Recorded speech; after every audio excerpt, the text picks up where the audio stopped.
will now begin with our last keynote panel. When we were designing the program for this this Forum on Latin American Democracy, we were trying to conceive a way in which we would conclude and talk about how we can put politics to the test on paper. We believe that by putting together the three executive committee presidents of the three main parties that have signed the Pacto for Mexico, and we thought that Dante Caputo could be the best moderator. So now I leave the floor for Dante Caputo. Thanks, Manuel Carrillo. For the knowledge of all of you, so that you don't think that there's a problem of lack of dialogue in political matters.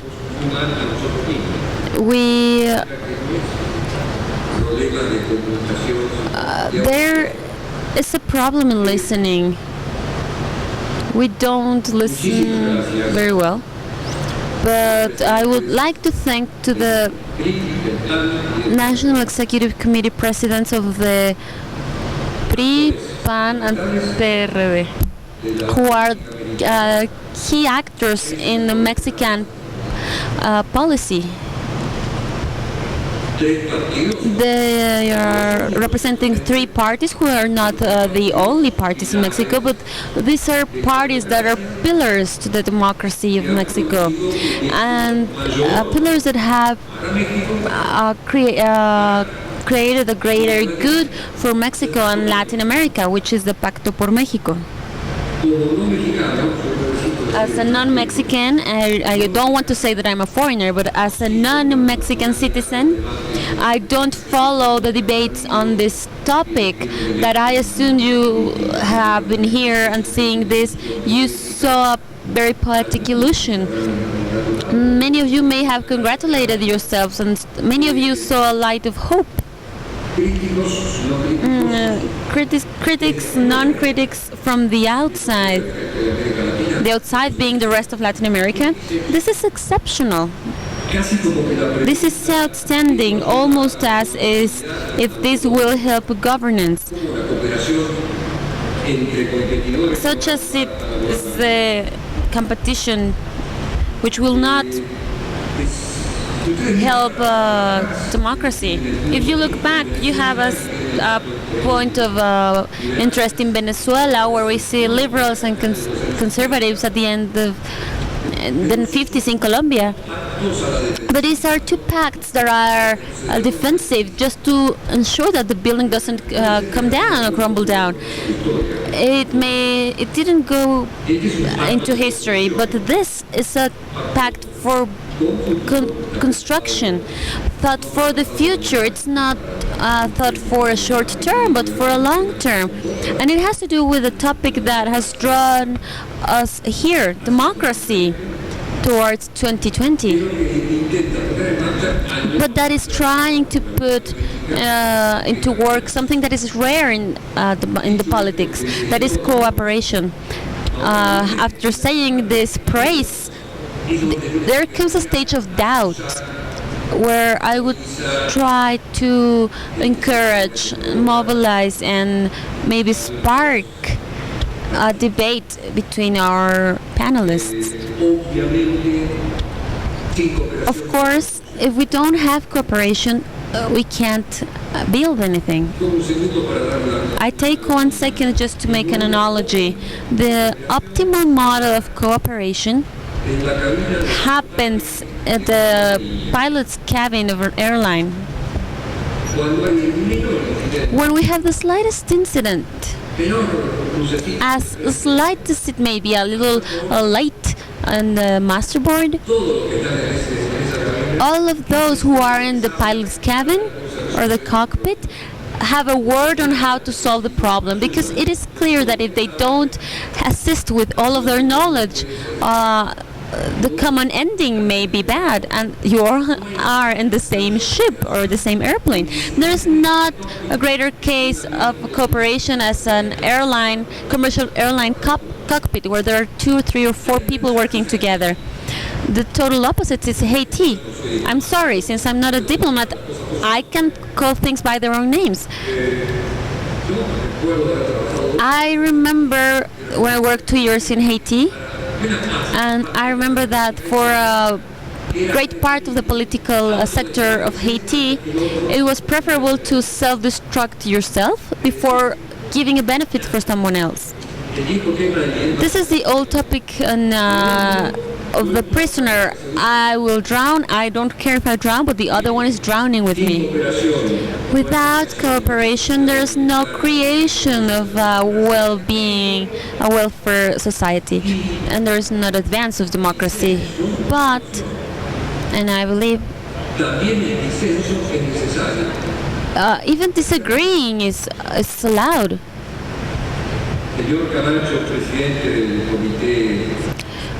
Mr.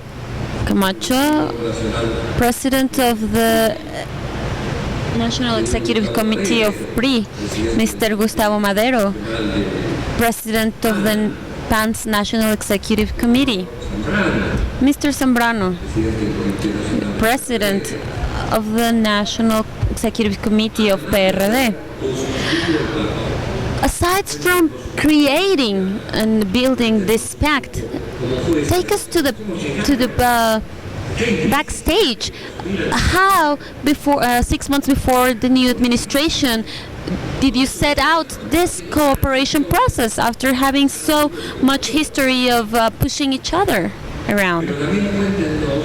But I ask that you also tell us, not only as Mexicans, in what are you interested in? Because it's not the same, the PRI, the PAN, or the PRD when we're in practice.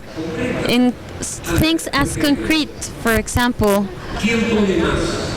who is making a greater effort in this collective effort, and who is seeing the greatest advantage from this effort? What are the public policies to generate welfare? Who should be making the greatest effort? Who should be getting the best benefit? What are the conditions for sustainability of this effort? How do you make a public policy to be not just momentaneous, but it stands time? How did you make these main agreements offered in Pacto por Mexico? But what are also your disagreements? Not just on the general objectives, of course.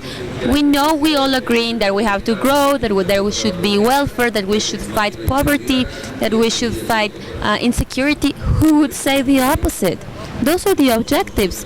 Those are not options for the electorate or for the citizenship. So I ask that you tell us,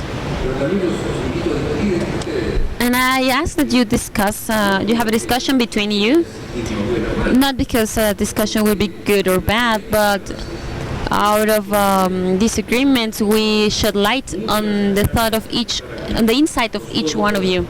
We are very glad to have 3 political forces that have created something that is new in Latin America, cooperation for a greater democracy and a greater welfare. We will go in this order: Mr. Camacho, Mr. Madero, and in the end, Mr. Zambrano. You have 10 minutes. You know how to manage your own time, so if you are going, if Manuel Carrillo allows, if somebody wants to make an interruption to the other participant, please make an interruption. Why not?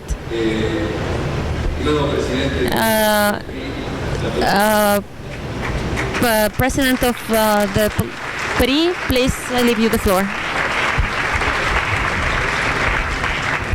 Gracias. El Instituto Federal Electoral I would like to thank the IFE for the opportunity of being here today with you.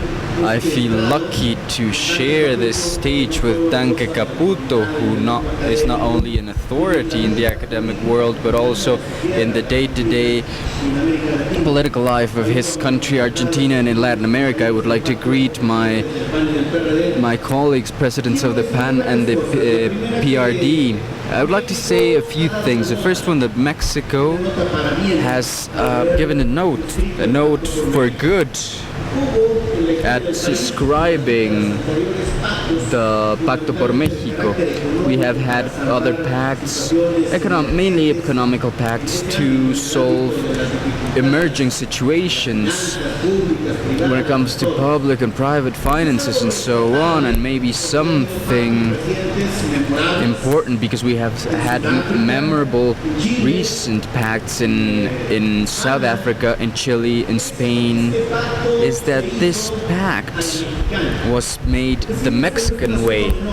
So this is not a minor thing, considering that we have a juridical framework, but we have also a juridical culture we have all been formed in, regardless of our party, and we have had talent, we have had attitude and capacity in order to articulate a pact in which maybe the first challenge was to determine the priorities. Now 95 commitments, 11 additional ones, in an addendum in which the electoral gathering helped us elect, and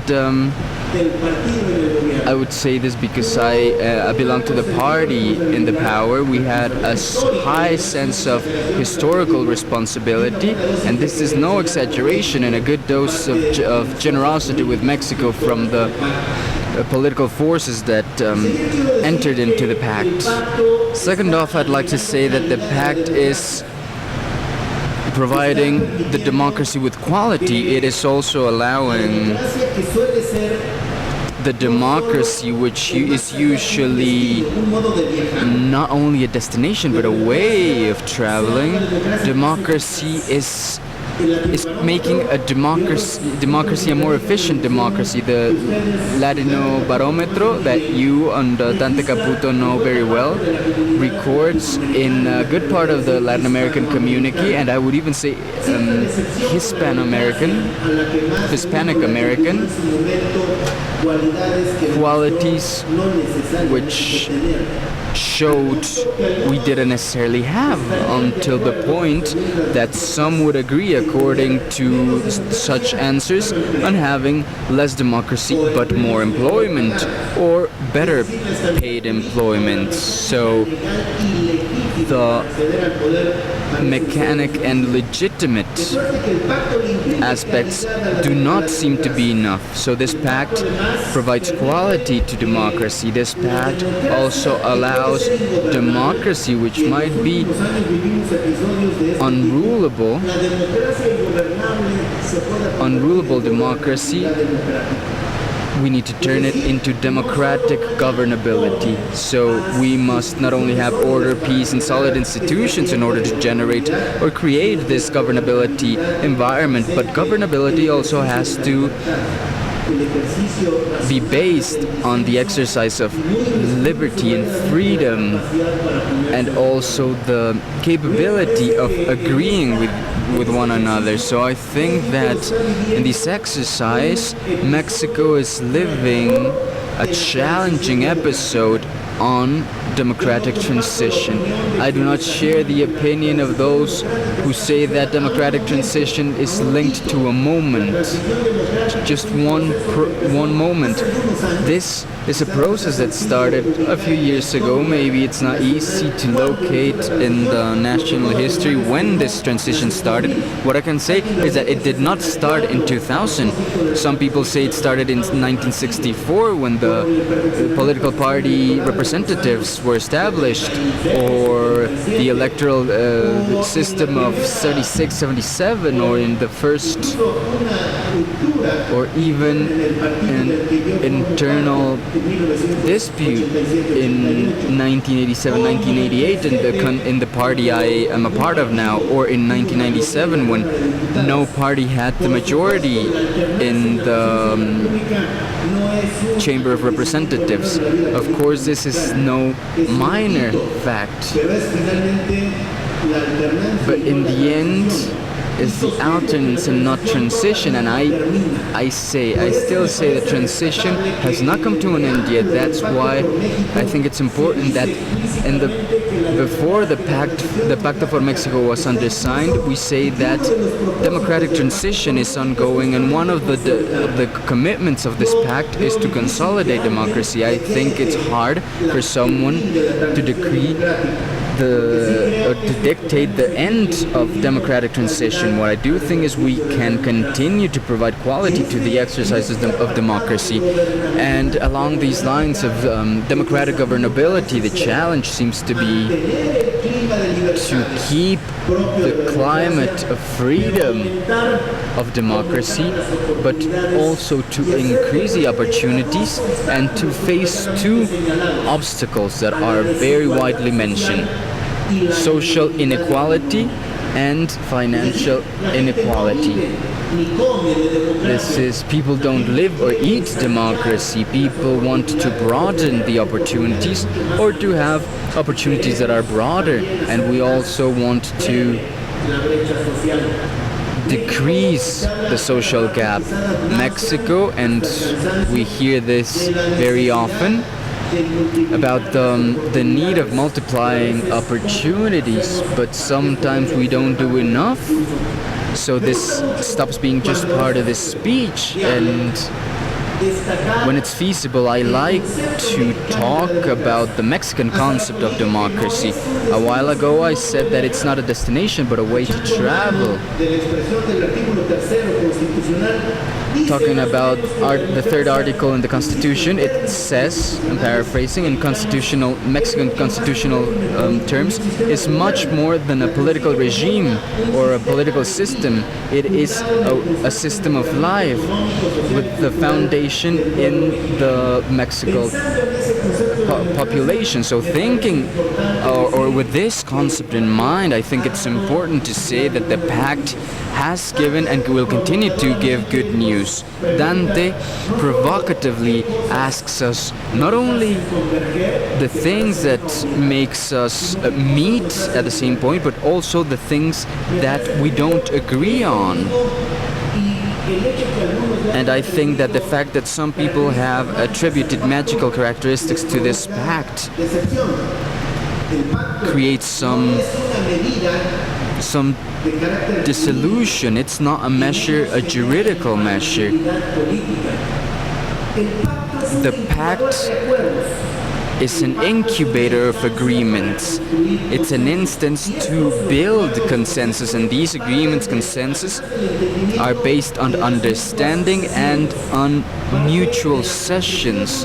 They're based on the construction of a space of certain political comfort where we all feel comfortable and we know that all our proposals are correctly taken. That's why I think the pact has given its good results, and it will continue to do so. For those who ask themselves if the pact can be incorporated to the democratic dynamics, I'm convinced the answer is yes. What I think it will be hard is that the pact will become an institution that will make us, or will force us political parties, because this pact is based on will. And will is also a product of a diagnosis of the environment. It's enough with one of the political forces saying that there's no condition from their standpoint for the pact to be non-existent or for the pact to be reduced. That's why these continuous threats that for many people who do not like the pact foresee the end of the pact, the news is that we have been able to restart with the necessary adjustments, sometimes with the admissions that maybe we have had some fault, some error, some mistake, or that we are not honoring enough the decisions of the pact. I am convinced that the political parties, when they undersigned the pact, we have taken our ideology with us. The ideology that, in my case, is a an ideology without dogma, not one that we have to serve, but that ideology has to serve the people, and that is malleable enough to create the pertinent adjustments without losing the focus, the core of the attention. And to this ideology I would add another factor which I think is fundamental in the pact, which is pragmatism. Pragmatism which does not necessarily collide with that ideological expression, but pragmatism that has to do with the care of the times, with looking at the horizon to see the environment on the streets, to verify the reaction of our own people in the chambers, to measure the government's capabilities. And I would like to wrap up with this. Dante was asking openly, who makes the greatest effort, who receives the benefits? I know that the PRI, being the political party in power, in the executive, even though I know that no one has a majority in the chambers of the National Congress, we have 20 of the 32 entities or states, and over half of the city halls or municipalities of the nation. So it is evident that being the party in the power represents another responsibility, a greater responsibility. Of course we want agreements, and this is part of a domestic calculation for each party, and each one will process it in the way they deem relevant. Up to which point are we capable of ceding in a possession or giving way in a position in which we were fixed at the beginning? I am clear that our party has the double condition of having benefits, but to also carry with prejudice, of having unexpected consequences. I hope not, but that might eventually be negative for the community, that by impacting everyone, they impact the government inherently.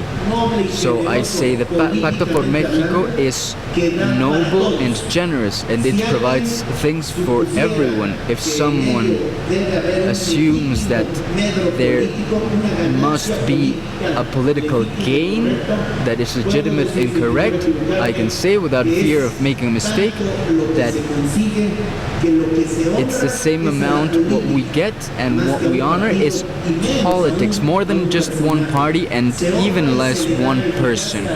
We honor and we provide efficacy to politics. We strengthen the system of the political parties, which is, by the way, not so well valued in Latin America and the world, and I say this honestly, politically and professionally, we serve Mexico. With regards that no one would be able to keep a part of a patrimony that is just lended to them, that the electors give it to them in each election. And if we aspire to have that and more in the next political electoral edition, what we have to do is to give less speeches and to offer more results. Thank you.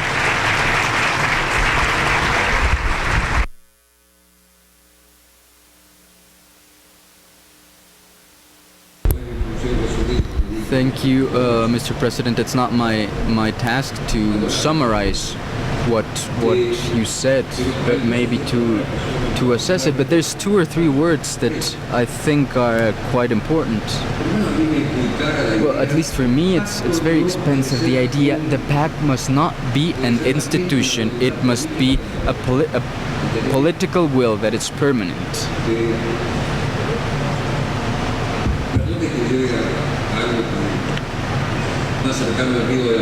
And I'm sorry if I take this to somewhere closer to the Rio de la Plata than to Mexico, but even though I was there at the origin of the Mercosur, I was opposed to the institutionalization of Mercosur because of the idea of that.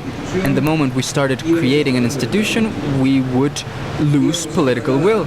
We will take organizations to second lines, and they would have to say, okay, we will have to check with our bosses, and then the integration would be dead. Many integration processes in the region have died that way. I think we have to improve our institutions in Latin America. And you, Mr. President, you say it's very important. When we institutionalize this, we will lose the flame, the strength that only political officials do, which are the ones that have been mobilizing it so far. Well, I think we all agree that it's better as a society with less inequality. And I'm talking about income and well-being, which is not exactly the same, these two. 4 numbers. Countries from Western Europe. The income, Gini, income concentration. For the tax concentration, these countries, the Gini for these countries is 51, very high. Then, after the corrections, the statal corrections due to the tax imposition, the GDP goes back to down to 31. Latin America averages 53 before the tax system plays its role and the state redistributes, and afterwards 51. This means the European Gini is slightly better than the Latin American one. So we are talking about the concentration of the income. However, talking about taxes, the correction is huge. So, excuse me, because this is more than a provocation, it's more of an aggression. But if we all want a society with less inequality, with less differences in their incomes, are we all, whether it be direct or indirect taxes, that's another discussion, are we all willing to correct this 11%, this Mexican 11%, which sounds so strange, and the impact, can it be a tax impact? Can we have an agreement on the 3 parties on a topic that's so deep for all 3 parties? President Madero, please, I'll give you the floor now. Let me, I would ask if I could talk here to bring some agility to this. The topic on inequality is something that it brands a country such as Mexico. Out of 200 countries in the world, Mexico is ranked 13 due to its territorial size. Mexico is number 13 due to the size of its economy. Mexico is number 13 due to the size of its population. And specific dimensions, we are in the top 15. Oddly, in the levels of development, Mexico is ranking between the 50 and 100 levels. How the heck are we supposed to explain this? How can I explain that the size of my economy ranks me in the number 13 out of 200 and my development level of 60% in inequality, competitiveness, transparency? How can we explain this gap? What should we attribute this gap to? From my point of view, this is just because of bad public policies that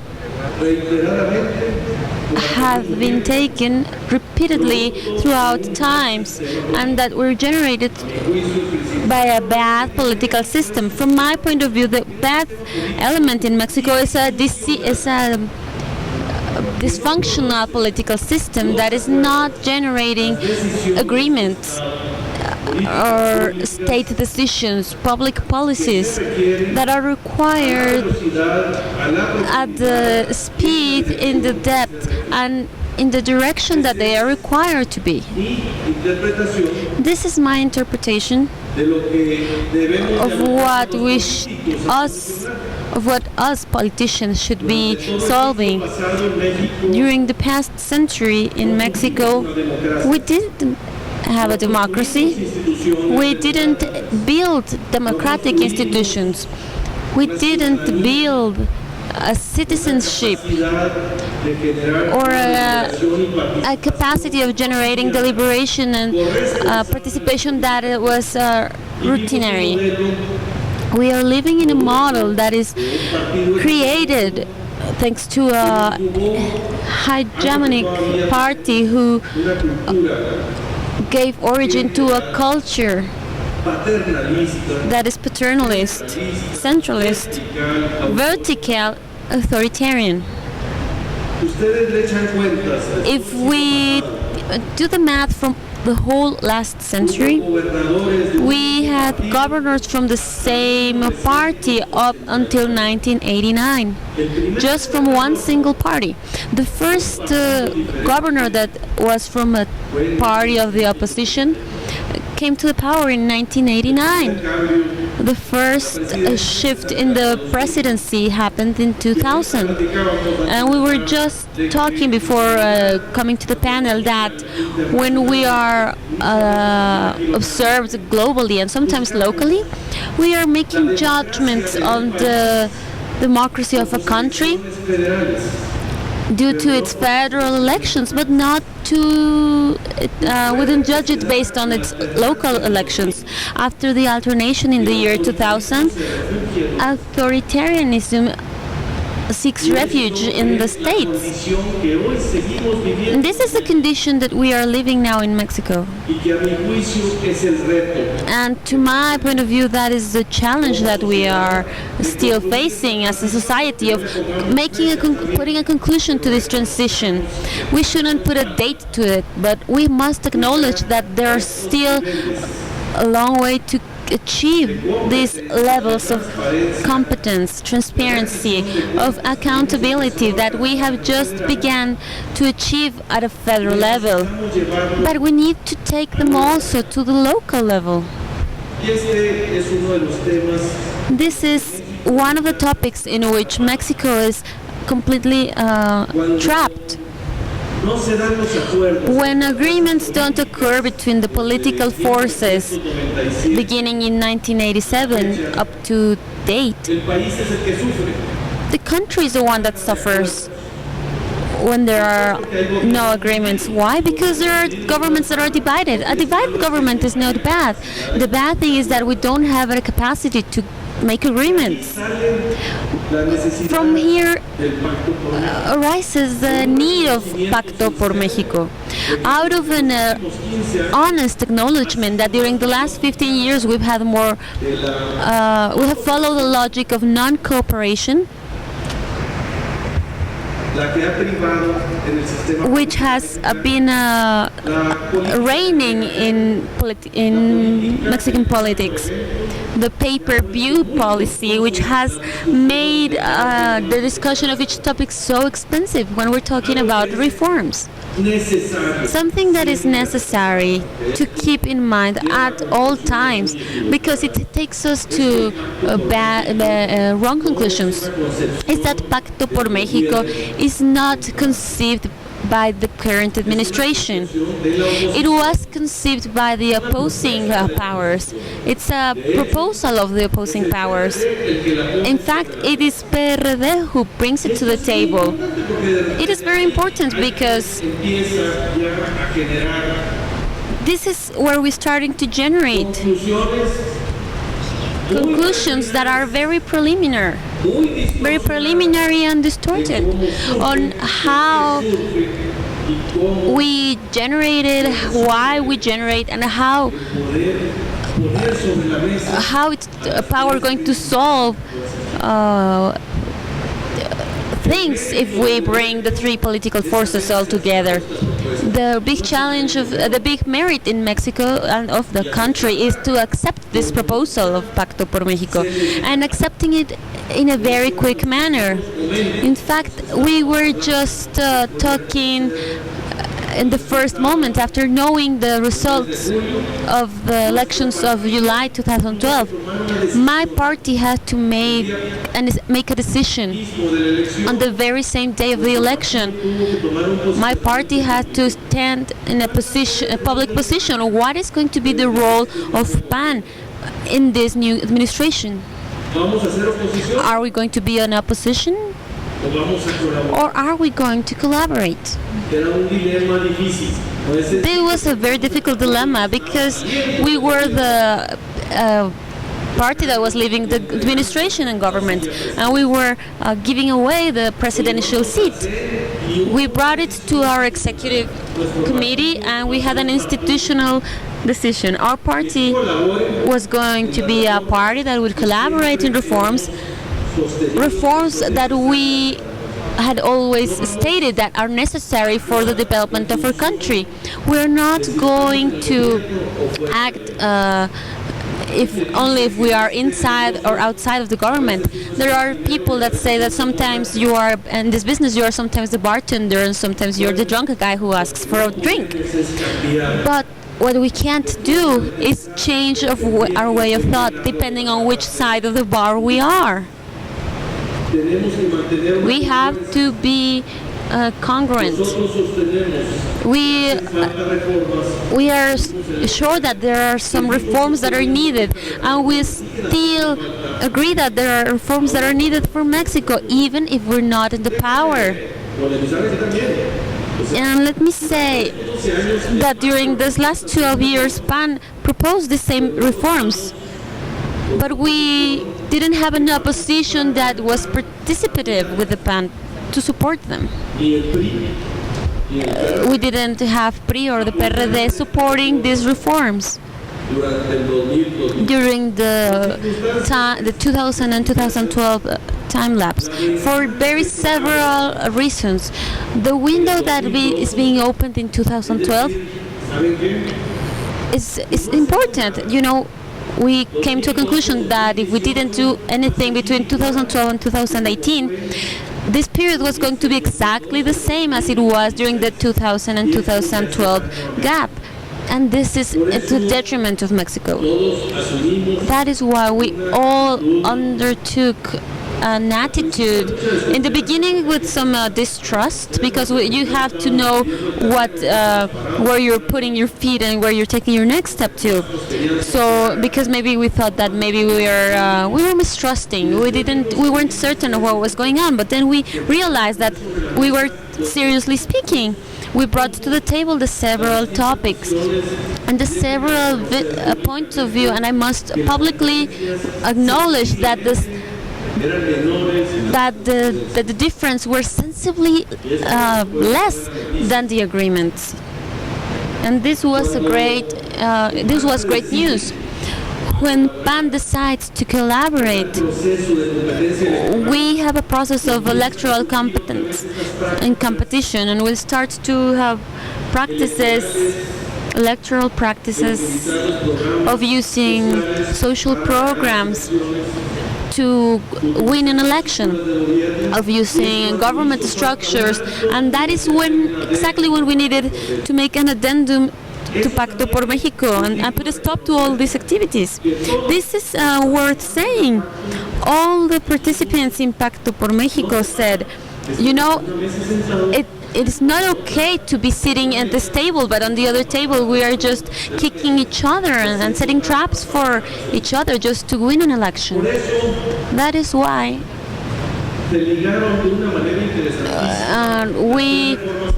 we arrived to the three reforms that are just about to be discussed. The political, energy and economic reforms. We linked political and energy reforms. No, there are people that say that we are conditioning tax reforms to those other two, but we don't do that. Out of the 95 commitments of Pacto por Mexico, the tax reform was the only initiative that was prepared by just one of the members, the signatory members. In the rest of the commitments, all of the members worked doing this design, conception, and development. We agreed on that in the beginning, that it was to be an initiative that should be solely of the party in the power, which is why we felt free to question it and to say we agree with this, we don't agree with this. In the rest of the topics, we see that there is an agenda that will make solutions. We were able to process it. We will be able to change the face of Mexico for our next generations. The problems of economic, social, and public nature. It's a wholesome agenda that tried not to focus only in certain aspects, but to try to begin with the social problems, then follow the economic interests, and then the political interests, to try to make a commitment of processing them. We know that it's not free of charge. We know that the charges that we have within our parties are very high due to this logic of making a competition and collaboration. Because some people may say, hey, you're losing yourself, you're diluting yourself. Where is the party PAN? Where is the government? In a very cartoonish kind of way, I have to say that PAN has historically agreed with the left political powers in the efforts to democratize our country. That is why we have agreed in many electoral alliances to which we have had some resistance. But let me show you some very funny graphs that I don't think you will be able to see very much, but I will just let you see. This is... Don't be afraid. But well, what you're going to be seeing in here is a lot of red. The color red represents pre-governors, and these yellow and blue dots is when we start seeing some governments that are not necessarily pre, and some in which we are an alliance. Let me show you a next chart. Here we have.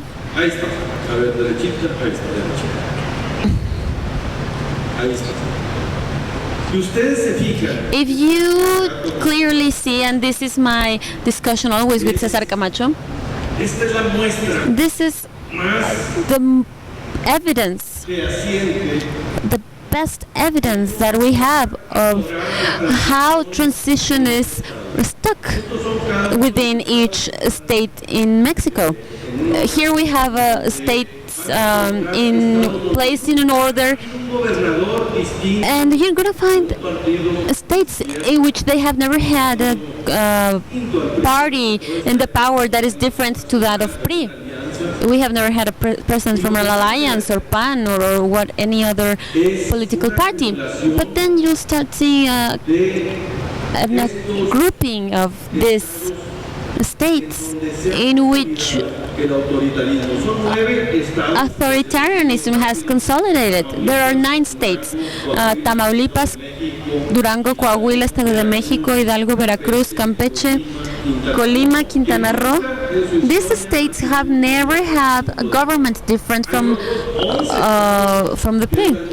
There are 11 states that during their history of 85 years, they have only had 6 years, a 6-year period in which they have a government of the opposition. This is the challenge that we have in contemporary democracy. That is why Vicente Fox was mistaken when he said that the PRI could return to the presidential seat. Our homework is not done yet. We don't have an even floor in local elections, and this is greatly what is visible in Pacto por México. We accepted a political and electoral reform, and let me close with this. I am very sorry that we have been doing political and electoral reforms for over 30 years. It is time that we have already overcome these topics, but it's not. The topic on how to get to the power is not solved yet adequately, as is not the way in which power is exercised. That is why we're taking part in Pacto por México with our differences, but knowing that this is the only way in which we can bring forward an agenda that is common and that would bring Mexico forward as well. Thank you very much. Thank you, Mr. Madero.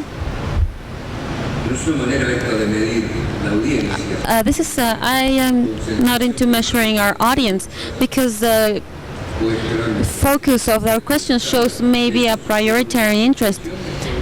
Your expressions on your graphs, I'm sorry.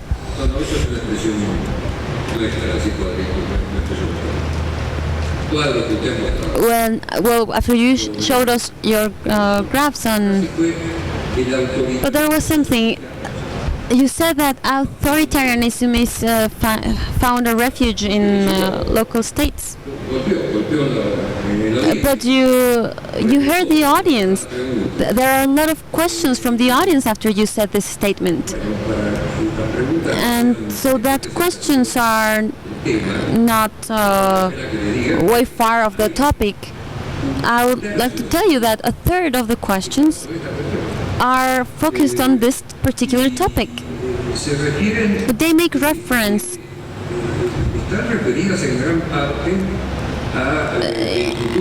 to the future of this organization, of the Federal Electoral Institute. Because I think it's the one that expresses more clearly the problem. What do the 3 presidents of the parties think of the creation of the Federal Electoral Institute and the disappearance of the local electoral institute, and also the creation of electoral courts? Well, this takes into account that exceeds straight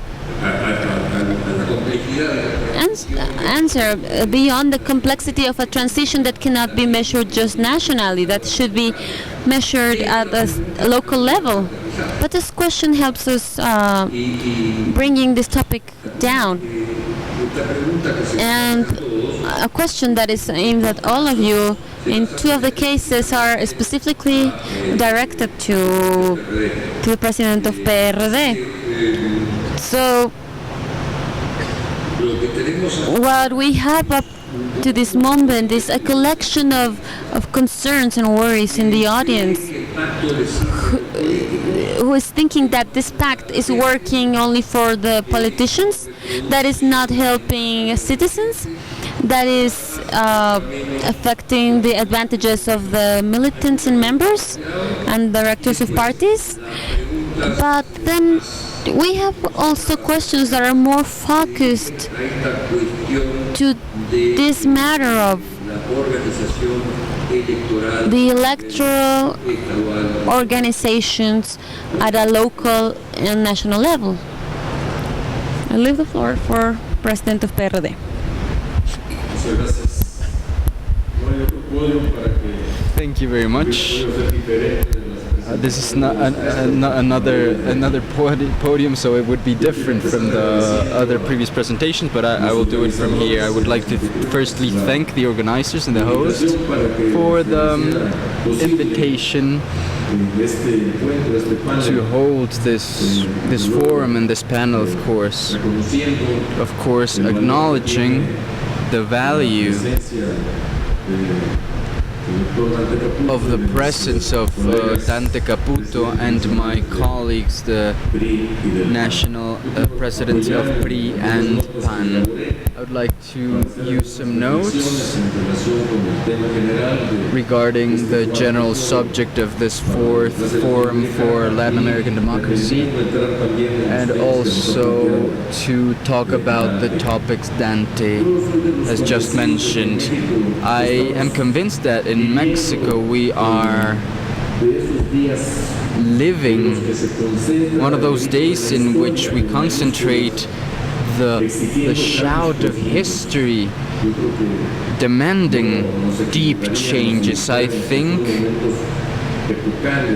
that these are times where the times are changing, because many problems were growing throughout decades, and a society that by itself generated new needs and matured and conquered freedoms throughout this time.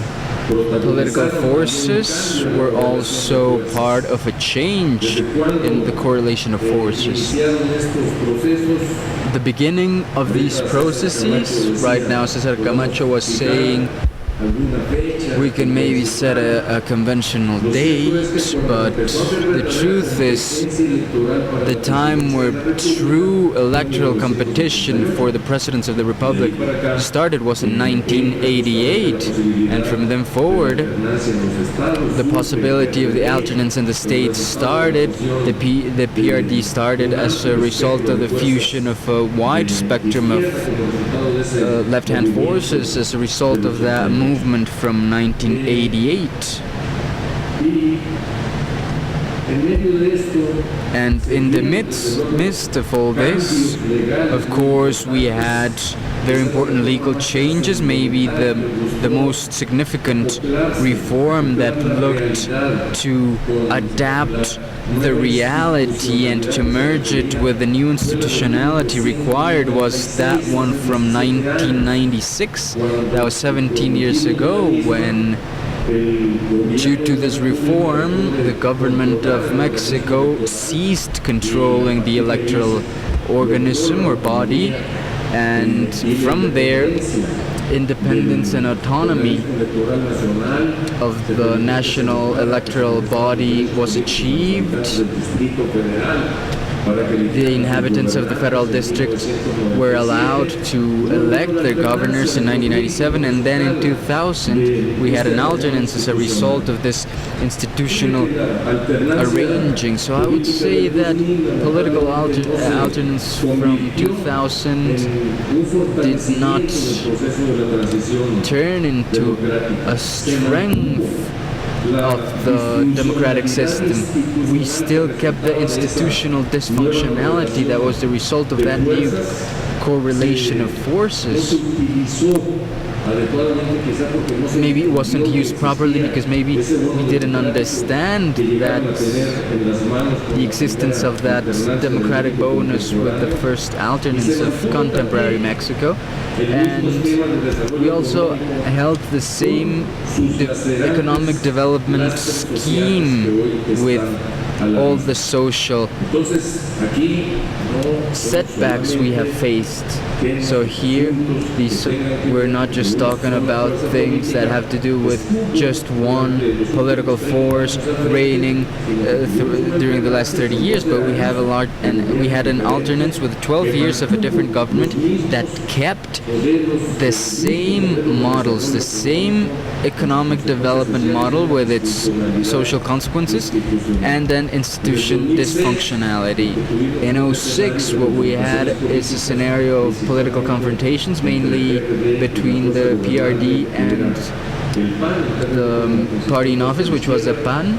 The PRD as the first left-hand force that was, when it comes to numbers, at less than 1% of gaining the presidential seat. And then in 2012, when the PRI came back to the presidential seat without an absolute majority in any of the chambers, and with the left-hand parties that were also the second force knocking on the doors of the presidential house, and out of this new reality of the electoral results from last year,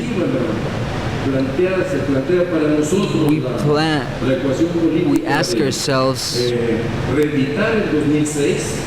to re-edit '06 in the absolute confrontation without acknowledgement or recognition of the electoral results, or to go for a national agreement. The facts are there, so we went for the latter, and this is where the Pacto por Mexico was born as an expression of a need, I would say, a need that was imposed by reality as a manifestation of wills and of a constructive dialogue between the three main political forces of the country, and also as a result of the conviction that the country couldn't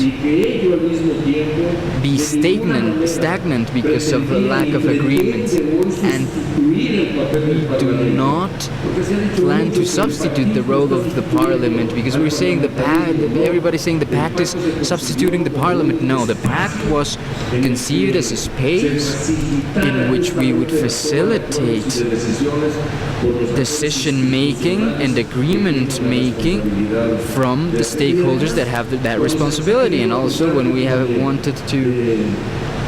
people have wanted to accuse us as a role of an anti-institutional role, well, what I say is the political parties in a political party regime are the ones that are in contention, and we are the ones that in the center, in the core, we placed the debates, the discussion, and to recover the duration of the Mexican state that had been losing ground before the tactic or economic powers, the configuration of monopolies, the media, also before the powers of education. During decades, we were living under union leaders. One of them is already in jail, but the education was kidnapped in its development. And before the tactical powers of the rulers, and just like Gustavo said a few moments ago, they had turned into, I would say, into real lords, feud lords that want to control everything.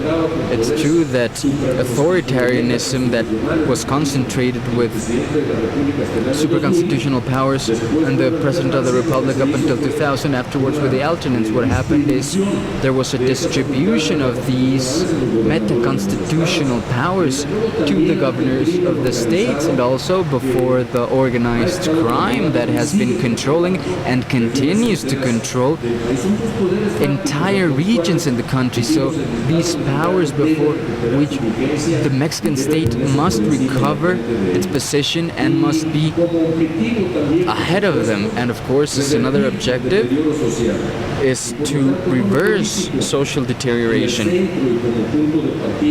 And as a foundation, this would be a foundation. So I think this is the heart of the matter of what we have been talking about at this fourth forum for the Latin American democracy. And we would have to ask, ask ourselves, are we going to allow our democracies to turn into empty democracies when it comes to social content without social soul, as Brazilians say?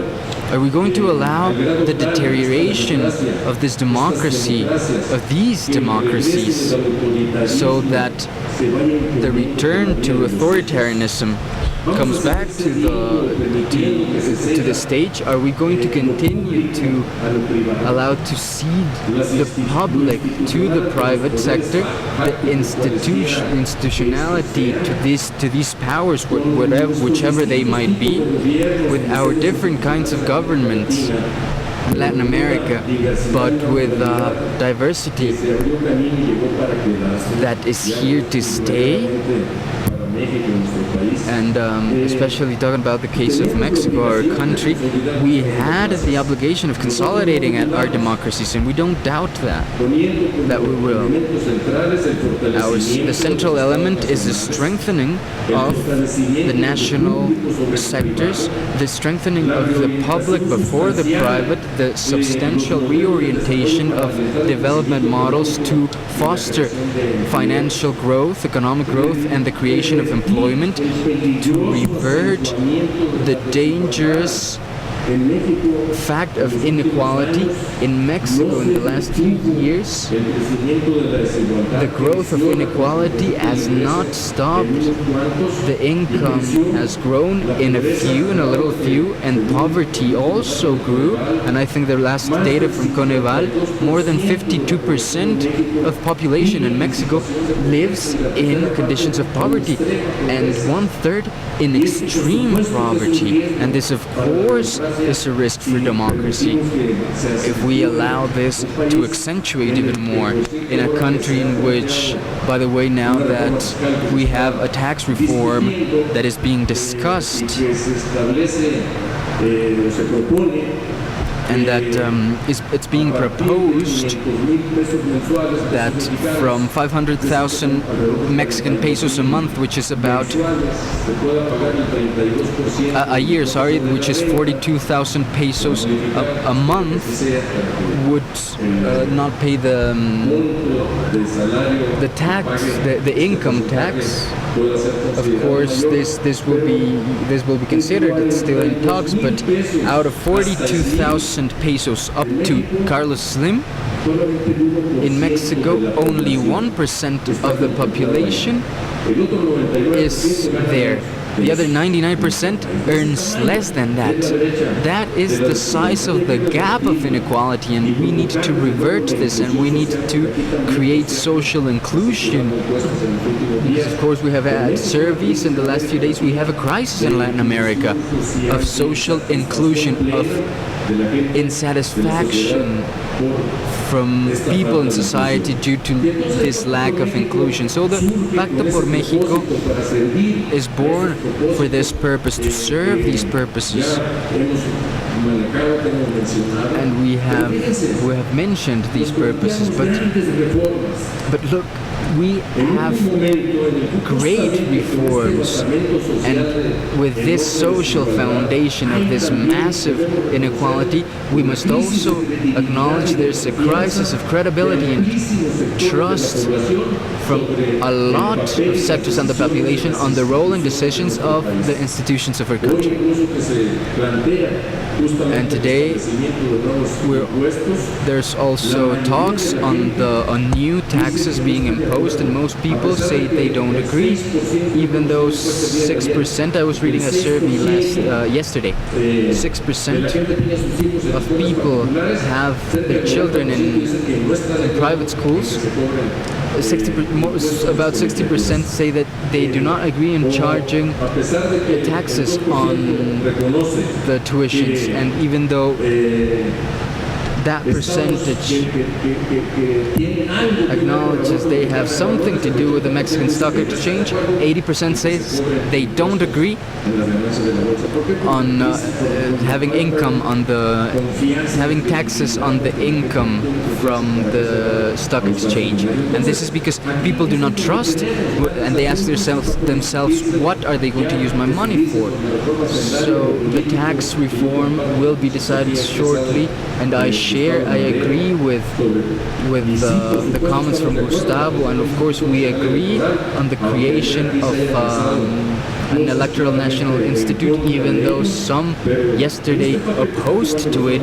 But this is what the local electoral parties bodies are doing, and energy reform, which might be the mother of all reforms, because it has an important impact on oil, which is very important in our economy and society, and it might define a lot of things. So I would like to say that instead of strengthening the public over the private, it looks like it's the other way around. And that's why we want to continue to work, being in negotiation tables and looking for agreements always, day and night, because like in Montevideo, Uruguay, someone was saying, who is not responsible of the opposition will hardly be responsible in the government when they are in office. Thank you very much.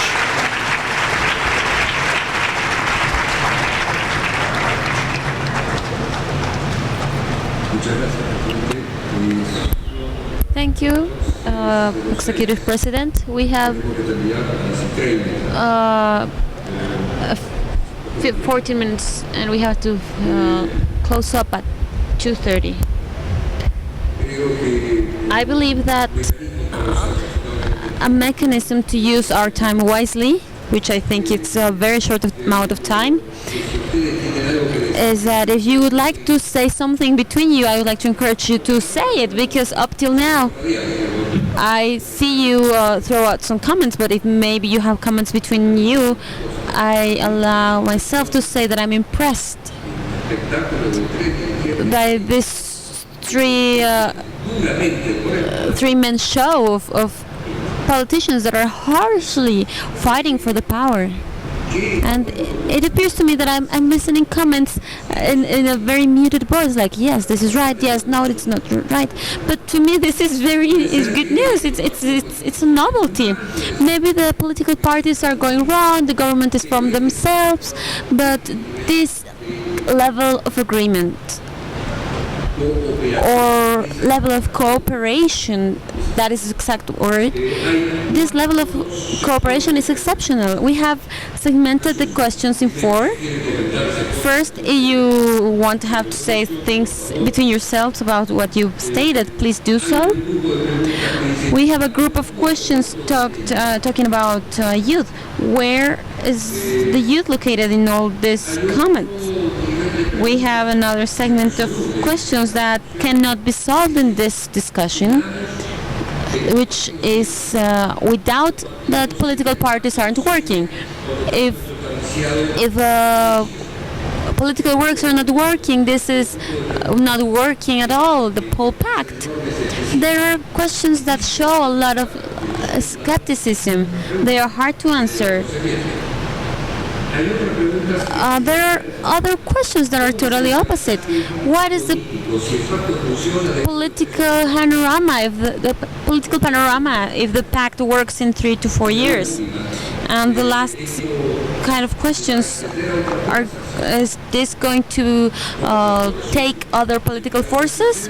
So I'm adding up comments between you, the youth, the lack of trust in that these parties can take this forward, and what is the panorama, and if other political forces will be involved in this pact, those political forces that are other than the 3 that are here today.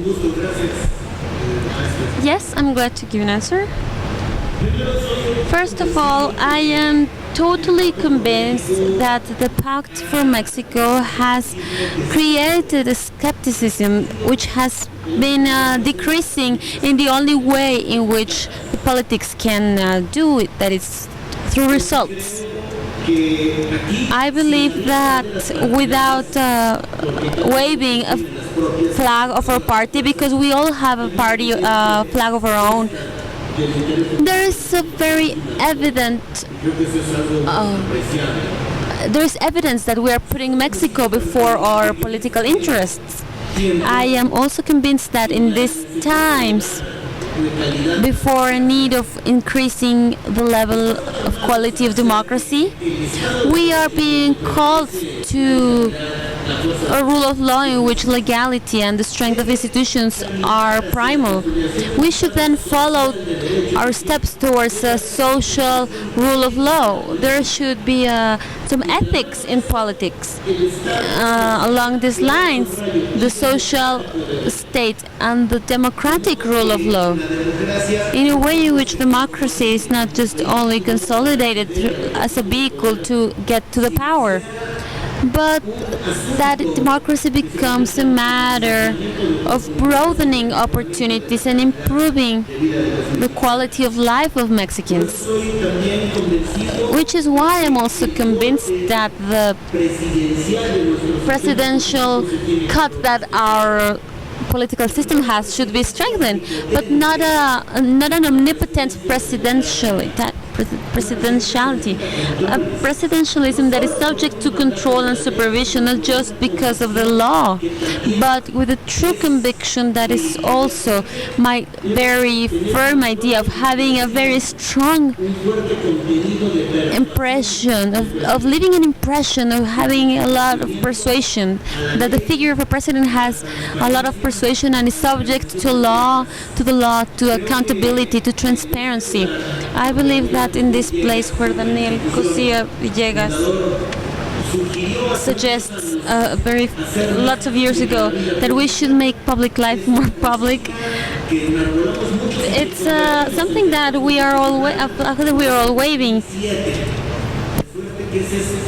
So this is one of the features of this democratic administration that I'm talking about.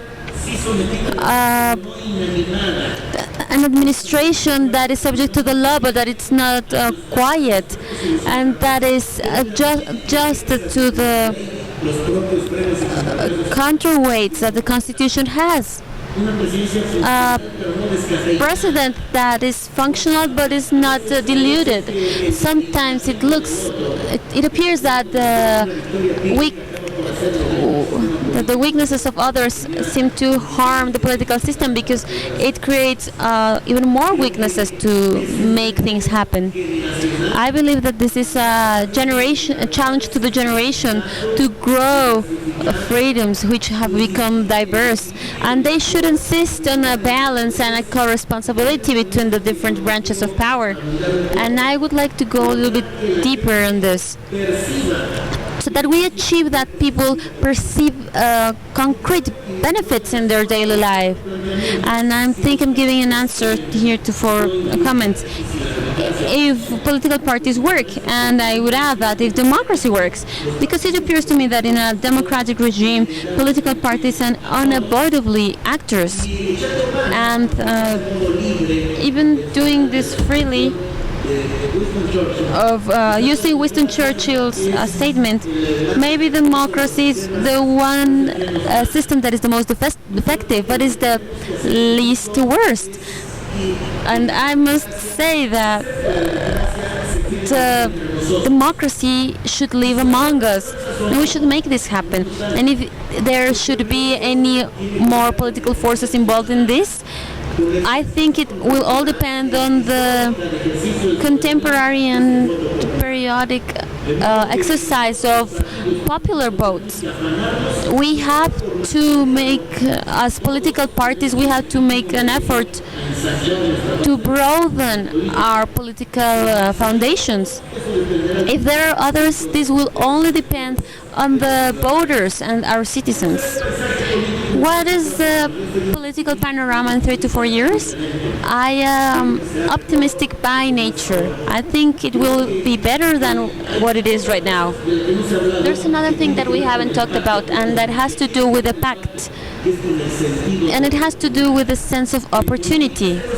In politics, this is not a minor problem. It is not just doing things right, but doing them on time. And what is more timely than doing it in the beginning of an administration that has 6 years before it? The Senate and Congress is sharing this time frame. The House of Representatives will renew itself in 2015, but if we want to change this panorama, we have to change these transformations that Pacto por Mexico has dealt with, and that we need to have a greater number of editions of Pacto por Mexico. But this will only depend of the efficiency of the group that is in charge on the Pacto por Mexico right now, because it will set the foundations for a second edition of Pacto por Mexico. And I believe that the fact that this mechanism subsists will only depend on that will to transform Mexico, and of the talent that we need to know what are the priorities. On the topic of youth, I believe that in these tasks we cannot forget the generational relay. They are not waiting to be a relay. They are knocking on the door very vigorously, making a threat to throw this door away if we don't open the door to these young people. I am sure that the youth is asking for opportunities. What they really want is that we multiply their options. I'm closing now with this. I would like to ask Dante Caputo authorization to use one of his statements. Democracy means a permanent construction. Democracy is not a matter of episodes, regardless if the political actors are temporary. So for now, in the episode that we are living, I would like to reaffirm the commitment of my party and my trust on Enrique Peña Nieto, who has a historical opportunity of doing from his position, of making from his position construction of the foundations for a better Mexico.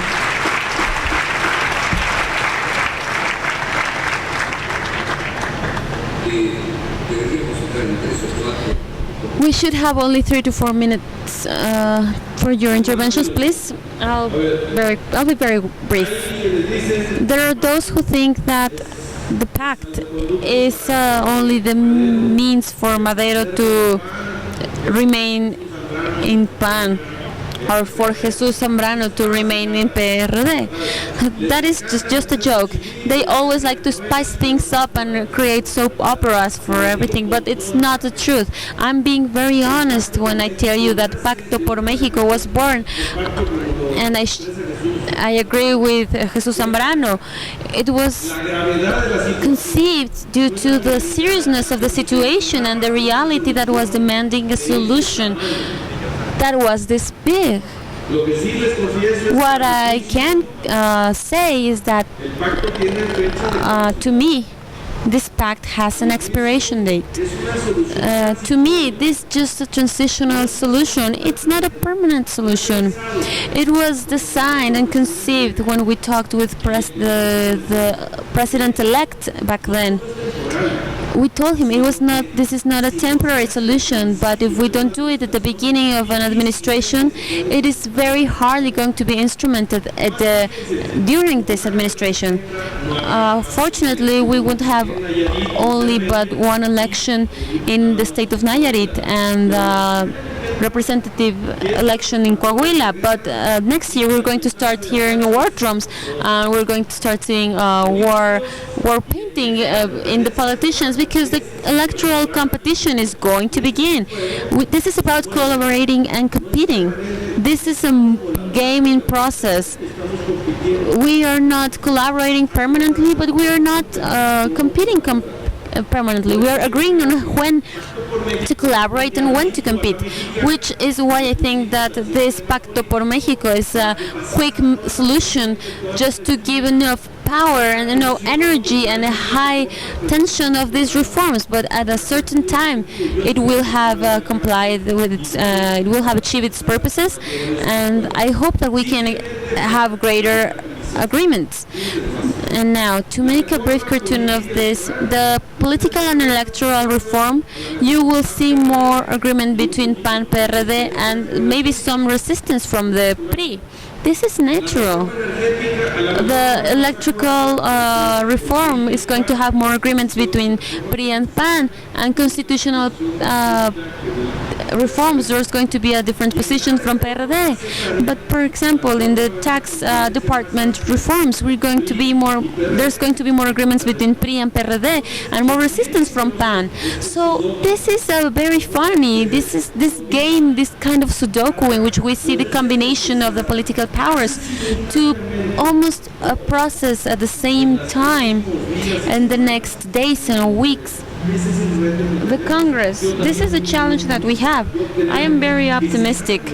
I believe that we'll be able to process these changes and be able to solve an agenda that has been delayed for a long time in our country. I conclude with this, and I insist that we do believe in a federal electoral institute as a solution. PAN is a federalist institution, and that is the only negative thing that I see. Why, if you are a federalist, are you trying to centralize things again? I just need to acknowledge that what we have in each state is not working. What we have at federal level is somehow better than what we have at a local level, and that the idea to break this, to close this gap of transparency, is designing a program that allows us to put the best practices of IFE to a local level throughout the territory. This is a solution that once we know we deal with this, it's not just about that person who organizes the elections, but it's also about that person who is making the arbitrations. And then we have to talk about the rules, a code, the Political Party Act, which can create some conditions to move forward in this agenda, so that democracy blossoms in each state, which is where we are still lagging. Mr. Zambrano? Of course, that after being convinced that the strengthening of the democracy is necessarily a consequence of the strengthening of the institutions in our country, political parties are necessary, of course, and it's already been legislated in our constitution. We just need to advance all the legislation regarding to the direct and participative democracies and all the mechanisms to know citizen participation. And this should also help to establish mechanisms that become institutions, and that would be complementary. But the strengthening of democracy happens by democratization itself, in a way in that it is exercised with a greater role from the legislative branch to create true counterweights and controls to the executive branch in a system that is presidentialist, such as ours, to have a limiting of the presidential faculties, as we can see in governments created through coalitions and alliances that are happening also in the Congress and in the House of Representatives. And what the president of the PRI says, that we are weakening the opposite party just to strengthen myself, or this is just a matter of making the exercise of power more democratic and functional. By the way, when we made telecommunication reforms in the Constitution and economic competition, it seemed to be impossible to have access to stop exercising, to making decisions because we were waiting to know who were going to be the members of these institutions. However, we have already walked by these situations. But in the end, this wasn't a weakening of the president, but a strengthening of the democracy by creating institutions. And it should also be a strengthening of the social aspect so that our decisions become tangible for citizens. And this, of course, is part of the executive branch, and we should have the power and ability to go together with this. I don't know what the expiration date of the pact is. What is true is that we all seem to be available to keep doing a construction from three sides to agree. So if we know that the differences are such in between us three, that we know that it's not impossible for us to walk in the same way. I'm very optimistic in the way in which we have advanced in the major topics that we have ahead. I believe that we can agree, or that the differences that we have are such that they do not make it mandatory that this affects thrust one of the political forces in the pact. And I believe that in 2015 we're going to have an economic competition an electoral competition for the House of Representatives and some governors. And these are some of the rules that we are now working on. Because even if I can cause the anger of local electoral authorities, we know that there has to be some control in electing governors at federal level. It doesn't sound well, but that is necessary. We have to change transparency from federal level to a local level, even though it sounds like a paradox. Thank you very much. Presidents of the parties, thank you very much. I would just like to share with my audience. I heard some comments on that there was going to be a sale of the know-how of the Pacto por México to Mr. Obama and the White House. So we hope that this is fruitful. Thank you very much.